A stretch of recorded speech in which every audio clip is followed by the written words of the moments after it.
The US dollar is more than just paper. It's a passport to global power. From oil contracts in Saudi Arabia to high-tech imports from Asia and sovereign debt in South America, this single currency moves markets, builds empires, and bends global policy in Washington's favor. But this level of influence didn't happen overnight. It was crafted brick by brick through war, diplomacy, economic dominance, and calculated deals that reshaped the global financial system. Today, the dollar stands tall as the world's most trusted currency, used in over 80% of all international trade and held in the majority of global central bank reserves. Still, cracks are forming. The headlines are clear. China is cutting back on US bonds, BRICS is testing a new currency, and Bitcoin is gaining legitimacy in struggling economies. The same system that lifted the dollar to the top may now be planting the seeds of resistance. In this video, we uncover how the dollar conquered the world and whether its reign is about to face the fight of its life. Because if the dollar falls, the entire global economy shifts. And the next chapter of that story, it's being written right now. If you're new to USA Revealed, subscribe and turn on the notification bell so you don't miss any of our future videos.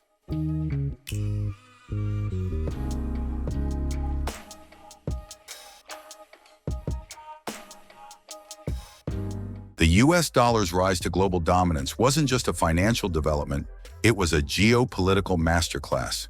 It began during a moment of global uncertainty, when the world was desperate for order after years of destruction and chaos. In July 1944, as World War II raged on, 44 Allied nations gathered in a small resort town in Bretton Woods, New Hampshire. Their mission? Build a new economic system that would stabilize the post-war world and prevent the kind of financial collapse that led to global conflict in the first place. What emerged was the Bretton Woods Agreement, a landmark deal that reshaped the world economy. Instead of every country linking its currency to gold, the system would peg all major currencies to the US dollar, which in turn would be redeemable in gold at $35 per ounce. The dollar became the anchor of global finance. Why the US? Because it was the last superpower standing. Europe was in ruins. Japan's economy was shattered. The Soviet Union was isolated. Meanwhile, the United States held 2/3 of the world's gold reserves, had a booming industrial economy, and had proven itself both militarily and economically indispensable. For a while, the system worked. Countries stabilized their currencies. International trade surged. The dollar became the preferred reserve currency for central banks worldwide. It was seen as safe, liquid, and universally accepted. But by the late 1960s, pressure began to mount. The US was spending heavily, first on the Cold War and later on the Vietnam War. At the same time, President Lyndon Johnson's ambitious Great Society programs added even more strain. America was printing more dollars than it had gold to back. Other nations noticed. Countries like France and West Germany started converting their dollar reserves into gold. The US gold supply began to shrink rapidly. Confidence in the system wavered. Then in 1971, the world was hit with what would be called the Nixon shock. President Richard Nixon unilaterally suspended the dollar's convertibility to gold, effectively ending the Bretton Woods system. The dollar was now backed by nothing but faith in the US government. The world had officially entered the era of fiat money. In the short term, it was chaos. Currencies floated freely, markets panicked, inflation soared. But the US had a plan. In the 1970s, US diplomats quietly brokered deals with Saudi Arabia and other OPEC nations. The terms were simple but powerful. All oil would be priced in US dollars. In return, the US would provide military protection and advanced weaponry. This deal created the Petrodollar system, ensuring global demand for dollars, because every nation needed oil, and oil could only be bought in greenbacks. Even countries hostile to the US were forced to stockpile dollars. As a result, the dollar didn't just survive the end of the gold standard, it became even stronger. It evolved into a tool of foreign policy, a lever of global influence, and a gatekeeper of international trade. From Bretton Woods to the Nixon shock, and through the petrodollar power play, the dollar transformed into something bigger than currency.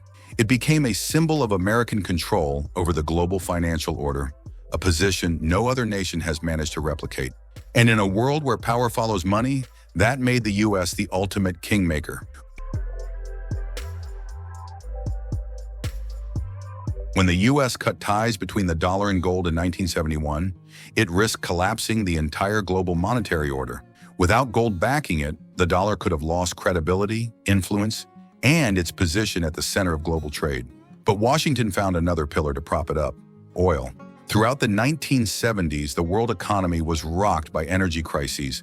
Oil prices quadrupled. OPEC, a coalition of oil-exporting countries led by Saudi Arabia, had enormous leverage. The U.S. saw an opportunity, one that would define the next half-century of global economics. Behind closed doors, U.S. officials brokered a deal with Saudi Arabia, the world's largest oil exporter.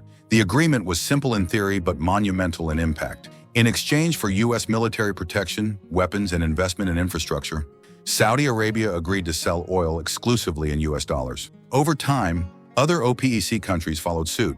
This deal gave birth to the petrodollar system, a mechanism that ensured the world's most essential resource could only be purchased in one currency. Any country that needed oil, which is basically every country, first had to acquire dollars. That meant constant demand for the dollar, regardless of whether or not the U.S. was involved in the transaction. The ripple effect was massive. Nations began stockpiling U.S. dollars not just to buy oil, but also to stabilize their own currencies. These surplus dollars were often reinvested into U.S. assets, particularly treasury bonds, stocks, and real estate. This cycle created a feedback loop. Global demand for oil boosted demand for dollars, and those dollars came flooding back into the American economy. This setup gave the U.S. an unprecedented advantage. While most countries needed to maintain balanced trade, the U.S. could run persistent trade deficits, importing far more than it exported, without facing financial collapse. After all, it could simply print more dollars and the world would still need them. But this wasn't just about economics. It was deeply political. The petrodollar system became a key instrument of U.S. foreign policy. It allowed America to exert financial pressure on adversaries, influence global institutions, and shape the rules of international trade. And when countries tried to challenge the system, the consequences were often severe. In 2000, Iraq under Saddam Hussein announced it would begin selling oil in euros, a direct threat to dollar supremacy. The move was dismissed by some, but others argue it was one of several factors that raised red flags in Washington.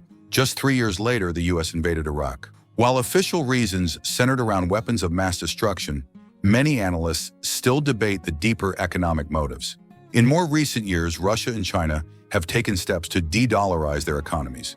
China launched the Petro-Yuan, a Yuan-denominated oil contract, as part of a broader effort to promote the renminbi as a global currency. Russia, facing sanctions, has increasingly shifted its energy deals away from the dollar, favoring transactions in rubles, yuan, or even gold. These moves are still limited in scale, but the intent is clear: reduce dependency on the dollar and build parallel systems of trade and finance. If more countries follow suit and trust in the U.S. continues to erode, the petrodollar's grip could weaken. Still, as of today, the system remains intact. Over 80% of global oil transactions are still conducted in U.S. dollars. And as long as energy markets remain dollarized, the U.S. retains enormous influence over global finance. But the winds are shifting. A new generation of trade alliances, digital currencies, and political tensions could test the system like never before. And if the petrodollar ever crumbles, the impact won't just be felt in Washington, it'll shake the entire world economy. The U.S. dollar didn't become the world's reserve currency overnight, and it certainly won't be dethroned easily. But in the 21st century, growing fault lines have begun to test the strength of its crown.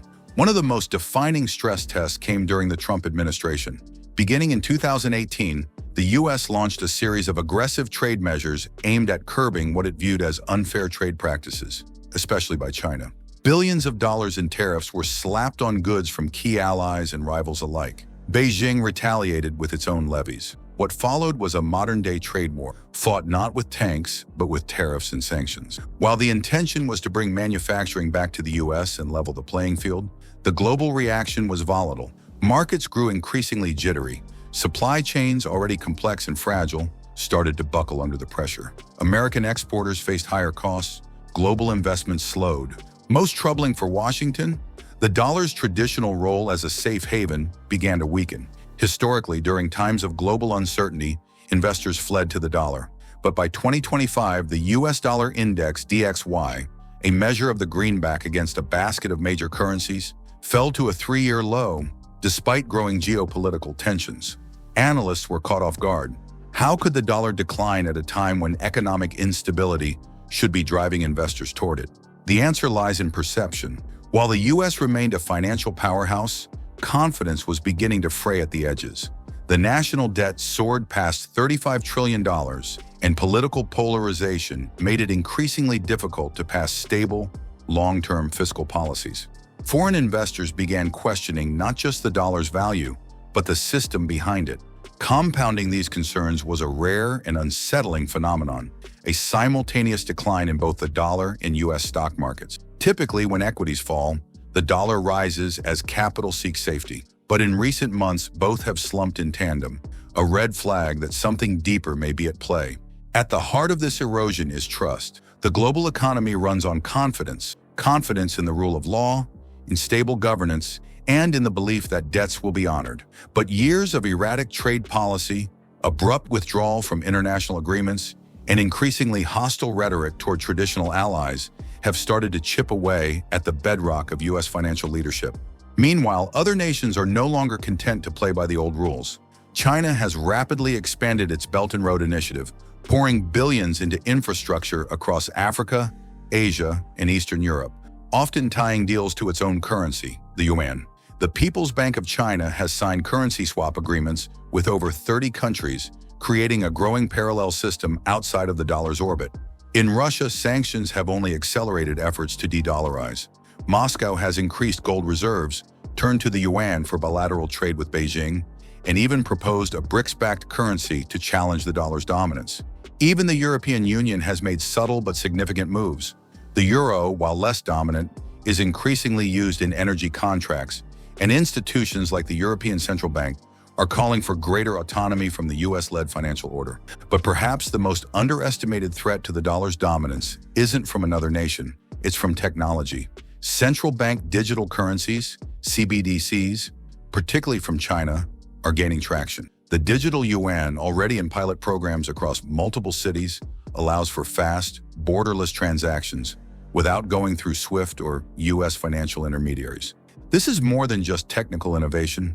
It's a challenge to the very infrastructure that underpins dollar dominance. For now, the dollar remains king. It still accounts for nearly 60% of global foreign exchange reserves, and the vast majority of international transactions still flow through it. But history shows that no empire stays at the top forever. The cracks are visible, the challengers are growing bolder, and the next phase of this financial power struggle may not play out in boardrooms, but on digital ledgers, geopolitical battlegrounds, and across a world less willing to bow to the greenback.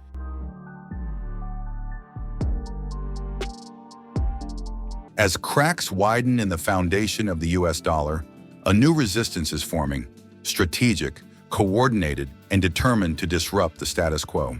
At the center of this resistance is BRICS, a bloc once seen as a loose alliance of emerging economies. Now it's becoming a force with a unified objective: ending dependence on the US dollar. In 2023, the group reignited talks of creating a shared trade currency, potentially backed by a mix of gold, rare earth minerals, and national currencies. By 2025, these discussions have moved beyond theory. Brazil and China have started settling trades directly in yuan, and Russia has accepted Indian rupees for oil shipments. What was once speculative is now operational. China, with the second largest economy in the world and a long-term vision of global influence, has taken the lead. Through its Belt and Road Initiative, it's embedded itself in the infrastructure of more than 140 countries. In many of these deals, China pushes for settlements in renminbi, in yuan, slowly bypassing the dollar. According to SWIFT data, the yuan now accounts for over 4.6% of global transactions, up significantly from just 1% in 2014. It's still far from the dollar's 46% share, but the trajectory is unmistakable. Russia, forced into isolation by sweeping Western sanctions, has become an involuntary innovator in dollar alternatives. After being cut off from SWIFT and having hundreds of billions in reserves frozen, Moscow turned to ruble-yuan trade, increased its gold reserves, and pushed for a BRICS payment network that excludes the US financial system entirely. These moves aren't symbolic, they're strategic. For many countries, the dollar's weaponization has raised the stakes. Financial tools are now viewed as political weapons. Even India, traditionally aligned with the West, has quietly joined this diversification. It has increased local currency trade with Russia and launched bilateral payment systems with the UAE and Southeast Asian nations. De-dollarization is no longer a fringe concept. It's part of mainstream policy in many capitals. But perhaps the most disruptive challenge comes not from a country, but from technology. Cryptocurrencies, especially Bitcoin, offer an entirely new monetary framework. They're decentralized, censorship-resistant, and borderless.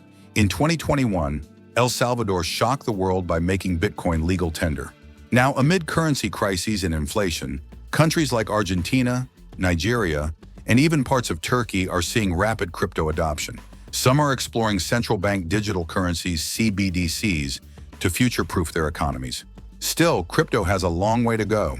Volatility, regulatory uncertainty, and infrastructure gaps limit its viability as a true replacement, at least for now. But its rise reflects a deeper truth. People are looking for alternatives. Despite all this, the US dollar isn't going anywhere overnight. It still dominates 58% of global reserves, underpins 80% of global trade, and benefits from deep capital markets, a powerful military, and a reputation, however tested, for stability and rule of law. But the world has changed. For the first time in decades, the dollar is facing multi-front resistance. It's no longer just about economics. It's about ideology, sovereignty, and control. And this resistance isn't going away.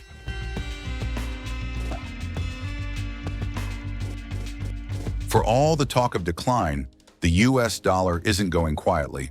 While challengers like China, BRICS, and crypto grab headlines, the truth is, America has built a system so deeply entrenched that undoing it isn't just difficult, it's dangerous. Start with the basics. The US dollar still accounts for nearly 60% of global foreign exchange reserves, according to the IMF. That's more than double the share of the euro and nearly 10 times more than the Chinese yuan. The dollar is also used in about 88% of all global forex transactions, making it the undisputed king of international finance. Why? Because America's financial infrastructure is massive, liquid, and trusted. U.S. Treasury securities are seen as the safest assets on Earth. When crisis hits, from wars to pandemics, nations and investors rush to dollars, not away from them. In fact, during global turmoil, the dollar often strengthens. The SWIFT payment system, still dollar-dominated. Global trade invoicing, over 80% is done in dollars, even in deals that don't involve the U.S. directly. From Apple in California to oil tankers in the Persian Gulf, the dollar is baked into the system. And don't forget military power. The U.S. doesn't just lead economically, it leads militarily. Over 750 military bases in 80-plus countries send a clear message. American interests are global. This muscle, combined with diplomatic influence and soft power, reinforces the dollar's supremacy. It's not just about money, it's about trust, protection, and control. But the U.S. isn't just resting on its legacy, it's actively defending the dollar. From sanctions that punish rivals to trade agreements that incentivize dollar use, the U.S. government uses every tool to maintain its currency's influence. Even interest rate hikes by the Federal Reserve ripple across the globe, strengthening the dollar and making foreign debt more expensive, essentially punishing countries trying to break free. Then there's innovation. While China races ahead with its digital yuan, the U.S. is exploring a digital dollar too. The Federal Reserve's Project Hamilton is testing how a central bank digital currency, CBDC, could preserve the dollar's role in a rapidly digitizing economy. The goal? Adapt, not fall behind. And let's not forget Wall Street. The global economy runs through New York, not Moscow, not Beijing. Trillions of dollars in capital flow through American banks, hedge funds, and investment firms every single day. That financial dominance isn't disappearing anytime soon. So yes, the dollar is facing serious pressure, but don't count it out. Its challengers are growing, but fragmented. Crypto is volatile. BRICS nations are powerful, but lack deep trust between each other. China's yuan is rising, but remains tightly controlled and lacks transparency. The world may be changing, but the dollar? It's not done yet. The US dollar's rise wasn't by chance. It was a masterstroke of strategy, power, and timing. From the ruins of World War II, it became the backbone of the global economy, influencing everything from trade to politics. But as we've seen, its reign is under threat. Emerging powers, economic blocs, and even digital currencies are challenging the dollar's grip on the world. The question isn't just whether the dollar will hold on, it's whether the financial order we've known for decades is about to shift forever. What do you think? Can the dollar keep its throne, or is the world about to see a new financial era? If this video gave you new insights, make sure to like it, subscribe for more deep dives, and comment below. What's your take on the dollar's future? And don't forget to share this with friends. This story is one everyone should be following.